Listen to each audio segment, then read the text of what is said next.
जिंदगी मौत अल्लाह के हाथ में, इज्जत अल्लाह के हाथ में, रिस्क अल्लाह के हाथ में। तो फिर डर किस चीज का? डर किस चीज का? आपके सामने खड़ा हूं, आपके सामने वो आदमी खड़ा है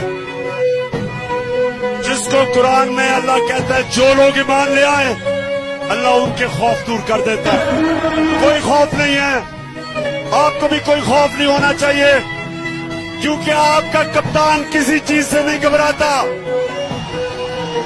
जो इल्लल्लाह का कलमा है वही हम सब के सीने में, जो डर डर के ही जीना है, मजा कैसा इस जीने में। चलो अपना